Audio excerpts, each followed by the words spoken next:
प्यारे बच्चों, खुश रहो। इस वीडियो में हम हिंदी कक्षा 6 पहली बूंद कविता को समझेंगे।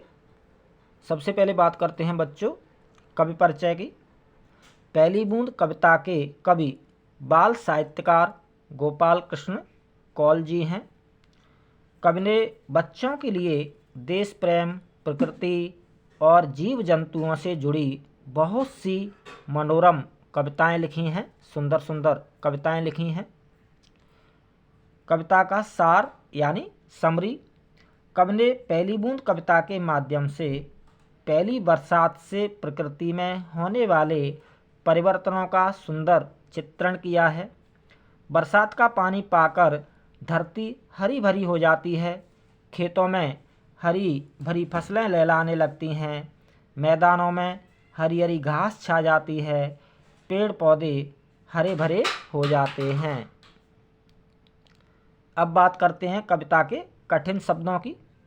पावस यानी वर्षा ऋतु, प्रथम पहला, दिवस दिन, धरा यानी धरती, अधरों होंठ, दूब यानी घास, वसुंधरा यानी धरती, तरुणाई जवानी, नैनों आँखों, अश्रु आंसू, अंबर यानी आकाश और जलधर यानी बादल।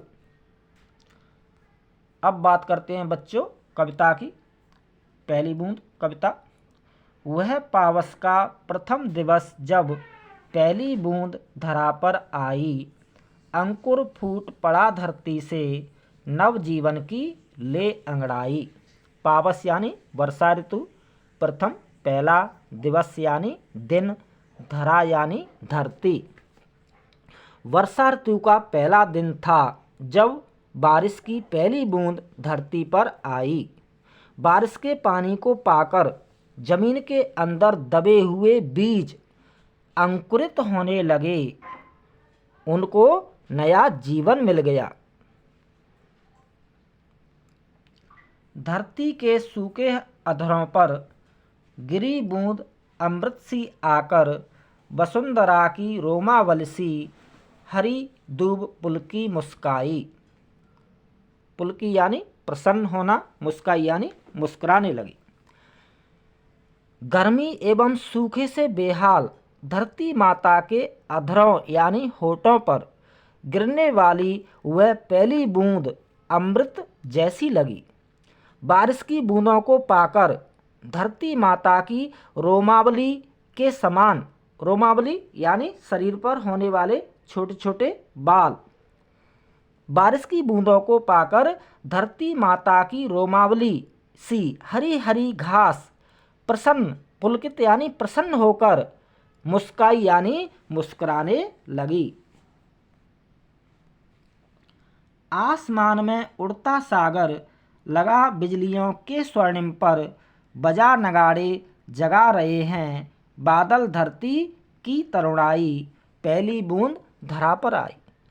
नीले आसमान में काले काले बादल ऐसे लग रहे हैं जैसे मानो बिजली रूपी सोने के पंख लगाकर सागर यानी समुद्र आसमान में उड़ रहा है। बादल जोर जोर से गरज रहे हैं, जिसे देखकर ऐसा लग रहा है जैसे मानो बादल नगाड़े बजाकर धरती माता की जवानी को जगा रहे हैं।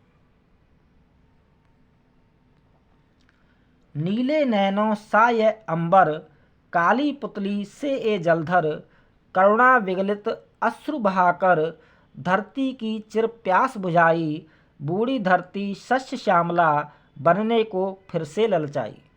नैनों यानी आँखों, अंबर आसमान, जलधर बादल, करुणा यानी करुणा विगलित यानी दया से द्रवित होना, अश्रु आंसू, शस्य श्यामला यानी धन धान्यों से फसलों से युक्त। नीली आँखों के समान, नीले नैनों सा यह अंबर, नीली आँखों के समान आसमान में बादल उसकी काली पुतली जैसे लग रहे हैं। आसमान से बरसने वाली पानी की बूंदें ऐसी लग रही हैं जैसे मानो धरती माता के दुख से दुखी होकर आसमान आंसू बहाकर प्यासी धरती की प्यास बुझा रहा है।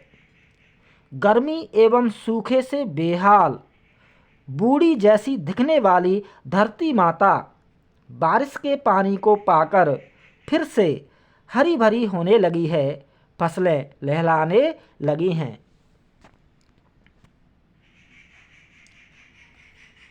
तो यह थी बच्चों पहली बूंद कविता। बहुत बहुत धन्यवाद। जय हिंद।